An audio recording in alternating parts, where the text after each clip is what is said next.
బానిసలు అయిపోయారు. అందుకే గొప్ప ఉజ్జీవం కనబడట్లా. ఆత్మల హృదయమందు పొడవబడిన అనుభవాలు లేవు. ఇప్పుడు దైవజనులలో లేవు, సంఘములో లేవు. అదే చేంజ్ రావాలి, అదే చేంజ్ కావాలి, మార్పు రావాలి, మార్పు కావాలి. 10 దినాల ప్రార్థన ఎక్కడ, పావుగంట ప్రసంగం ఎక్కడ? మీరు చదవండి కావాలంటే ఇంటికి పోయి. పేతురు చేసిన ప్రసంగం మీరు చదవటం మొదలు పెడితే ఖచ్చితంగా 3-4 నిమిషాల్లో అయిపోయింది. అంత నిమిషాలు కూడా పట్టదు. 2-3 నిమిషాల్లోనే పేతురు వాళ్ళతో చెప్పిన మాటలన్నీ టపి టపి చదివేయచ్చు. వీడితో పాటు ఇంకా అనేక సంగతులు మాట్లాడాడని ఉంది. అంత కలిపి 1 పావుగంట. కాబట్టి బలమైన ఆయుధం ఏది? మనం చెయ్యనిది ఏది? చెప్పండి. సముద్రాలు పాయలు చేసినది ఏమిటి? బండ నుండి జలములను తెప్పించింది ఏమిటి? ఆకాశం నుండి ఆహారాన్ని కురిపించింది ఏమిటి? ఆకాశం నుండి అగ్నిని దించింది ఏమిటి? కాకుల ఆహారం తెచ్చింది దేనివల్ల? అవునా? మృతులు సజీవులైంది దేనికి? దేవుడు జవాబిచ్చేది దేనికి? మనం ఎక్కువగా చేయింది ఏమిటి? అది ఇప్పుడు ఒప్పుకున్నారు. నవ్వుకోండి మంచిదే, కానీ నవ్వి వదిలేయకండి. తీవ్రంగా తీసుకొని సిగ్గుపడి ఇక దానికి పదును పెట్టండి. నువ్వు తరచుగా ప్రార్థన ప్రార్థన ప్రార్థన అనుకుంటా నీ శరీరాన్ని కాస్త వంచి చిన్నగా సాధన చేస్తే ఏం లేదండి. మన బాడీకి లక్షణం ఉంది, మన బాడీకి లక్షణం ఉంది. దాని తప్పేం లేదండి. దాన్ని మనం వంచాలా. తప్పంతా మందే. ఇంక నేను ఎక్కువ చెప్పను ప్రసంగం అని చెప్పా కదా, ఈ ఒక్క మొక్కే. శరీరానికి నువ్వు రోజు పొద్దున్నే 11ంటికి ఫుడ్ పెట్టు. పొద్దున్నే 11 అనుకోవద్దు, 11ంటికి పెట్టు. మళ్ళీ మరుసటి రోజు ఒక 10-15 రోజులు అట్లా పెట్టు. 11ంటికి తింటాం మొదలుపెట్టు. 12వ రోజుకి మళ్ళీ 11ంటికి తప్ప మిగిలిన సమయంలో ఆకలి కాదు. 11ంటికి ఆకలి. మధ్యాహ్నం 3ంటికి పెట్టు, లేదా 4ంటికి పెట్టు. హోటల్లో అప్పుడప్పుడు తింటుంటా కదా, అక్కడ తినే బిడ్డలను అడుగుతా. కొన్నిసార్లు పొద్దున్నే పోయి తింటాను కదా, మీరు తిన్నారమ్మా అని అడుగుతా. 11ంటికి తింటామన్నా అంటారు. ఆకలి కదా అమ్మా అంటే అలవాటు అయిపోయిందమ్మా అంట. ఒకవేళ మధ్యాహ్నం లంచ్ టైంలో వెళ్ళాను అనుకో, అప్పుడు అడుగుతా తిన్నారమ్మా అని. 4ంటికి తింటామన్నా, అందరూ వెళ్ళిపోతారు అప్పుడు తింటామన్నా. ఆకలి కాదమ్మంటే అలవాటు అయిపోయిందన్న. 11ంటికి 4ంటికి నైటు ఒక టైం, అట్లా బాడీని అలవాటు చేసుకున్నారు. నిద్ర కూడా అంతే. చూడండి, మీరు కావాలంటే రోజు 10ంటికల్లా నువ్వు పండుకోవటం అలవాటు చేయి. బాడీకి కరెక్ట్గా 10 కాగానే నిద్ర వచ్చింది. 1 గంటకు అలవాటు చేయి, 1 గంటకు అలవాటు చేయి. ఏదన్నా ఊరు పోయినప్పుడు నువ్వు 10ంటికి పండుకునే ఛాన్స్ వచ్చిందనుకో, అబ్బా 10ంటికి పండుకునే ఛాన్స్ వచ్చిందని నువ్వు పండుకో. అటు దొరలట్టు పురుగు దొర్లినట్టు దొరలటం తప్ప కరెక్ట్గా నువ్వు 1 గంటకు నిద్రపోయే టైం వచ్చిందాక నిద్ర రాదు నీకు. ఇప్పుడు దీన్ని బట్టి ఏమర్థమైంది? బాడీకి నువ్వు ఎలా అలవాటు చేస్తే అలా అలవాటు అయిపోయింది. దేవునికి స్తోత్రం. అలాగున ఇప్పటిదాకా సెల్ ఫోన్ విపరీతంగా వాడి దానికి అలవాటు చేశాం కాబట్టి నిద్రలో మెలకు వచ్చినా కూడా దేవుడు ఆడుకునే పరిస్థితి వచ్చింది. అంటే బాడీ అలా కనెక్ట్ అయిపోయింది దానికి. ప్రార్థనకు అలవాటు చేయ. అట్లా సమయమందును అసమయమందును అవకాశం దొరికినప్పుడల్లా మోకాళ్ళు నయా స్తోత్రం 4 మాటలని మళ్ళీ లెగుస్తూ ఉండు. ఆటోమేటిక్గా కొద్ది రోజులకి నీ బాడీ అలా అలవాటు అయిపోయింది. మరి అపోస్తలులు అట్లా అలవాటు చేశారు. ఆకలి అవుతుంది, వాళ్ళేమో వంట చేయటం లేట్ అయింది. మరి ఏం చేయాలా? కూర్చొని ఆ వంకాయ వేపుల్లో కాస్త ఎల్లిపాయ కారం తట్టిస్తే సూపర్ ఉంటుంది అమ్మా అని కూర్చొని ఆడ మీటింగ్ పెట్టలా. రొట్టెలమ్మా ఇలా మడతేసి మళ్ళీ రుద్ది, మళ్ళీ మడతేసి రుద్దితే పొరలు వచ్చిద్దమ్మా అని పొర్రొట్టెల గురించి మాట్లాడాలి అక్కడ పేతురు. వాళ్ళు ఏదో వంట చేస్తున్నారు, ఈ ఖాళీ టైం నేనేం చేయాలని పోయి మోకాళ్ళు వేసాడు. అప్పుడు దర్శనం చూశాడు. ఆ తర్వాత కొర్నేలు దగ్గరికి వెళ్ళాడు. అక్కడ ఉజ్జీవం వచ్చింది. ఏ కొంచెం అవకాశం దొరికినా వెళ్ళి తప్పీమని మోకాళ్ళేయి అనేది వాళ్ళ శరీరమునకు వాళ్ళు ఇచ్చిన సాధన, ట్రైనింగ్.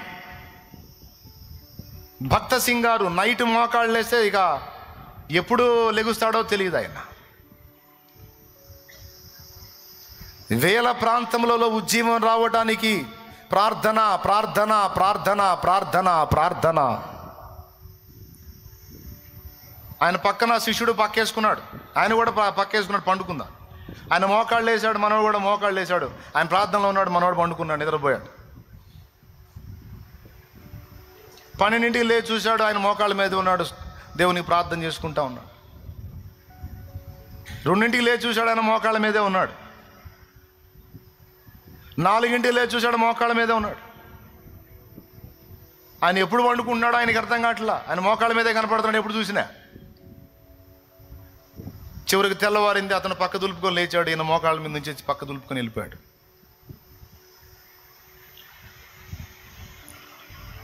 సుష్టుగా భోంచేసి బెస్ట్గా రెస్ట్ తీసుకుంటే కడతాడా? వేల సంఘాలు ఏమయ్యా? కాదు కాదు, త్యాగం, ప్రార్థన, ప్రార్థనా మూల్యం, మోకాళ్ళు నీ మొర్ర, గోజులాట, ప్రభా ప్రభా, అయ్యా అయ్యా అయ్యా అయ్యా. శరీరం అలా అలవాటు చేశాడు.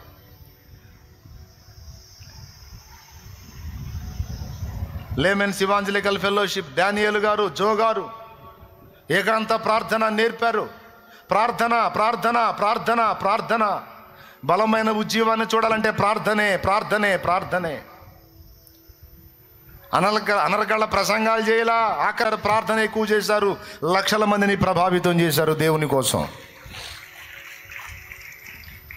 ముంగమూరి దేవదాసయ్య గారు ప్రార్థన ప్రార్థన ప్రార్థన. సమయమందును అసమయమందును ప్రార్థన. దరిద్రులకు తెలియదు.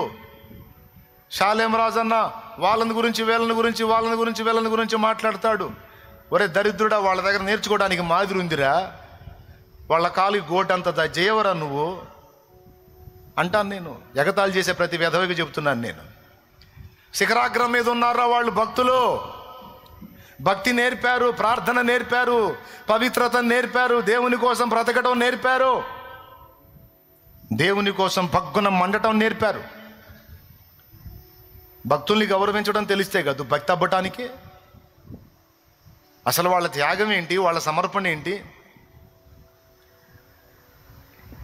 వాళ్ళు చెల్లించిన ప్రార్థన మూల్యం ఎంత, తద్వారా వచ్చిన ఉజ్జీవం ఎంత. ఒక తరమును ప్రభావితం చేసేంత యోధులుగా తయారయ్యారు వాళ్ళు. సరైన ప్రార్థనా మూల్యం చెల్లించకుండా సరైన పరిచర్య చూడలేం, సరైన ఉజ్జీవం చూడలేం, మన జీవితాల్లో కూడా సరైన కార్యాలు చూడలేము. మన శరీరమునకు, మనసుకు, ప్రాణమునకు, ఆత్మకు అలవాటు చేసుకుందాం, సాధన చేసుకుందాం, పదును పెడదాం ఆయుధానికి. పదును లేని ఆయుధమే అయినది పనికి రాదు. పదును లేని ఆయుధం దేవుడిచ్చిందే అయినా సరే పనికి రాదు. ప్రార్థన ఒక ఆయుధము, వాక్యం ఒక ఆయుధము. తెలుసా మీకు? వాక్యం ఒక ఆయుధం. వాక్య ధ్యానం. నైట్ పండుకుంటావు, ఈరోజు సెల్ ఫోన్ వచ్చింది, సెల్ ఫోన్లో చక్కగా వాక్యం చదువుతూ ఉంటారు వాళ్ళే. పండుకొని స్క్రీన్ చూస్తూ ఉంటావు నైటు, నిద్ర పట్టక నిద్ర మాత్రలు వేసుకొని నేను నిద్రపోతావు. సైంటిఫిక్గా చెప్పింది ఏంటంటే పడకపోయే ముందు 2 అవర్స్ ముందు స్క్రీన్ చూడటం ఆపేసేయాలి, కనీసం 2 గంటల ముందు స్క్రీన్ ఆపేయాలి. నువ్వు మంచం ఎక్కి కూడా స్క్రీన్ చూస్తూ ఉంటావు. నిద్ర ఎట్ట వచ్చింది నీకు? దెయ్యం ముఖం వేసుకొని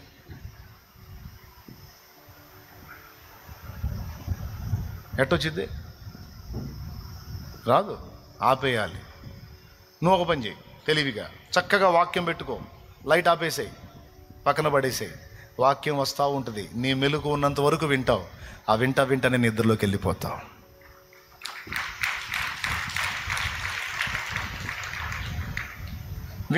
విను, వాక్యం వెళ్ళని, బాడీలోకి, హృదయంలోకి వెళ్ళని.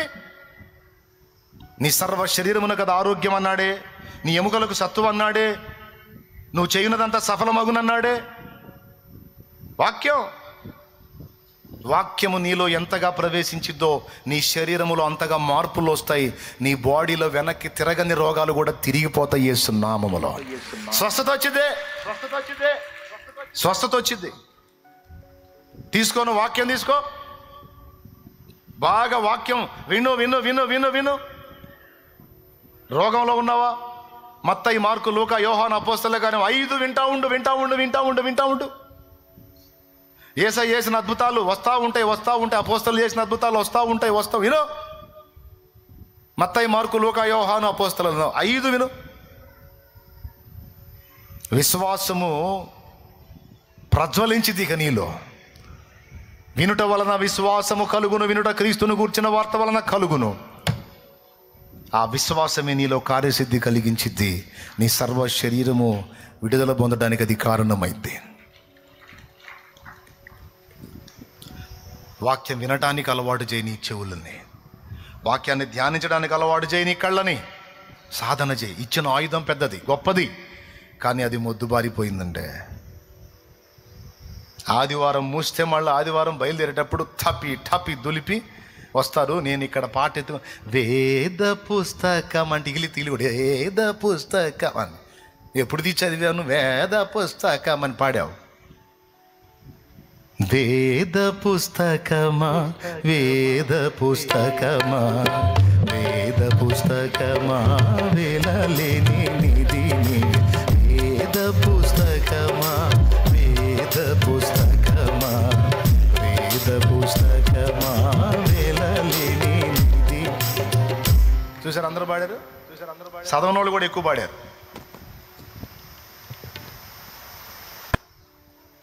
ఆయుధం ఉంది కానీ మొద్దుబారిపోయింది. ఆయుధం ఉంది, తుప్పు పట్టిపోయింది.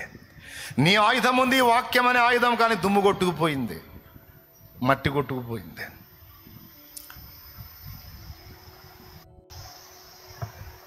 న్యూస్ పేపర్ కొన్నంత విలువ దీనికి లేదు. కానీ న్యూస్ పేపర్ చూడండి, మొత్తం చదువుబుద్ది. ఇది బైబిల్ పట్టుకో, ఒక అధ్యాయం చదివితే సాలు అనిపించింది. సైతాన్ కుట్రా, వాడి కుట్రా. అదే మామూలుగా మాసపత్రికలు ఉంటాయి చూడు, అవి తీసుకో, చెత్తంతా చదువుబుద్ది. ఇది భలే ఆనందంగా ఉంటుంది. పేజీ తిప్పబుద్ది. ఇది భలే ఇంట్రెస్ట్ ఉంటుంది. ఎందుకంటే అందులో ఉన్న దరిద్రం అంతా నీ మెదడులోకి ఎక్కాలిగా, నాశనం అవ్వాలిగా. అందుకు అదే బైబిల్ తీసుకో, ఒక్క అధ్యాయం చదివేటప్పటికి 3 సార్లు ముందుకి 4 సార్లు వెనకబడతారు. నిద్రతో కూడా వచ్చి మార్చుకుందాం. ఆయుధానికి పదును పెడదాం. పదును లేని ఆయుధములు పనికి రావు. శత్రువు చేత ఓటమి తప్ప జయము రాదు. శత్రువు దెబ్బ కొట్టాలి, వాడిని పడగొట్టాలి అంటే ఆయుధం అవసరం, దానికి కూడా పదును అవసరం. ఫిలిస్తీయులు వీళ్ళ ఆయుధాలు పదును లేకుండా చేశారు. అట్లాంటి కుట్ర సైతానుగాడు మనకు చేస్తాడు. కాబట్టి 2 సంగతులు చెప్పాను. మొదటిది, ప్రార్థన ఒక గొప్ప ఆయుధము. గొప్ప విజయాలు, భక్తులు సాధించిన అద్భుతాలు, కార్యాలు, సంఘాలు, పరిచర్య, ఆత్మల రక్షణ అంతా ప్రార్థనా మూల్యంతోనే జరిగింది. దేవదాసయ్య గారు, భక్త సింగ్ గారు, జో గారు, ఏమండి, ఇంకా భక్తులందరూ కూడా, చాలా వరకు భక్తిపరులందరూ కూడా, ఆత్మీయులందరూ కూడా, శామ్యుయల్ మోరిస్, భక్తుల చరిత్రలు చదవండి. ప్రార్థన. ఓడలోకి ఎక్కినప్పుడు ఒక్కడికి కూడా మారు మనసు లేదు. శామ్యుయల్ మోరిస్ ఒక బాలుడు, ప్రార్థనాపరుడైన బాలుడు, 17 ఏళ్ల అబ్బాయి. శామ్యుయల్ మోరిస్ స్టోరీ చదవండి. ఓడలోకి ఎక్కినప్పుడు, అమెరికా వెళ్ళే ఓడ ఎక్కినప్పుడు, 17 ఏళ్ల అబ్బాయి ఓడ ఎక్కినప్పుడు అందరూ తాగుబోతులు, దుర్మార్గులు, నరహంతకులు ఆ ఓడ నిండా. ఓడలో నుంచి శామ్యుయల్ మోరిస్ 5 నెలల తర్వాత దిగేటప్పటికి ఓడలో వాళ్ళందరూ మారు మనసు పొందారు. ప్రసంగాలు లేవు, ప్రేమ ప్రార్థన ప్రేమ. నో ప్రసంగం. శామ్యుయల్ మోరిస్ లైఫ్ మొత్తం నేను చదివాను. యూట్యూబ్లో అప్లోడ్ చేసినట్టున్నారు. నేను చదివా, కష్టపడి ఆ బుక్ అంతా చదివా.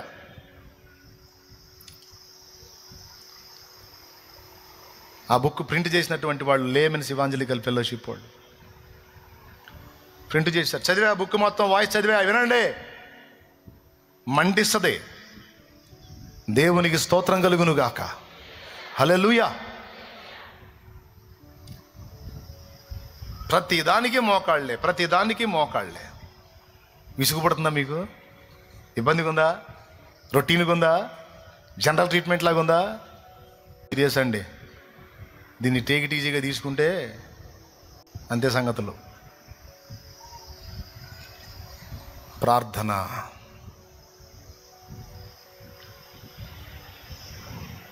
తెల్లబారిన పొలమును జూచి తెల్లవారక ముందే లేచి ఉల్లము దేవుని ఆత్మతో నిండగా ఉల్లాసముతో కూర్చెడి వారిని మనం తయారు కావాలి. రెండవది ఏంటి? వాక్యం చేతిలో ఉంటే సరికాదు, గుండెల్లోకి ఎక్కాలి, హృదయంలోకి ఎక్కాలి.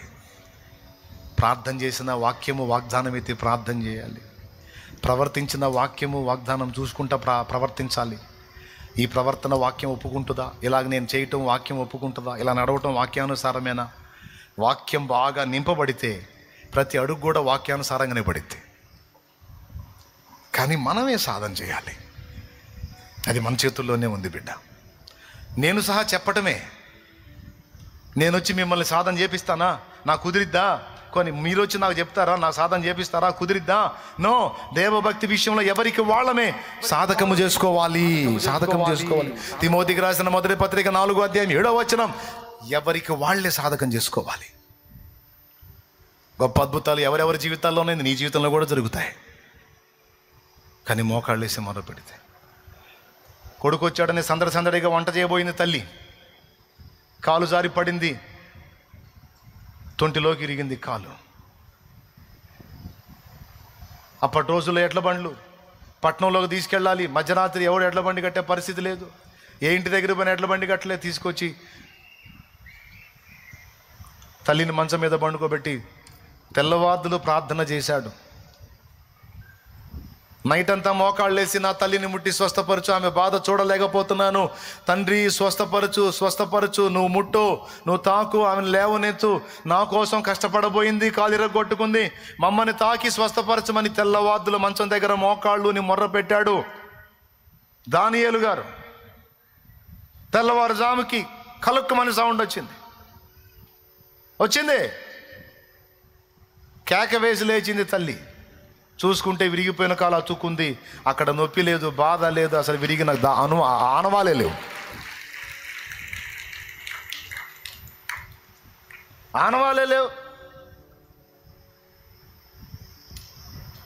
ఆయన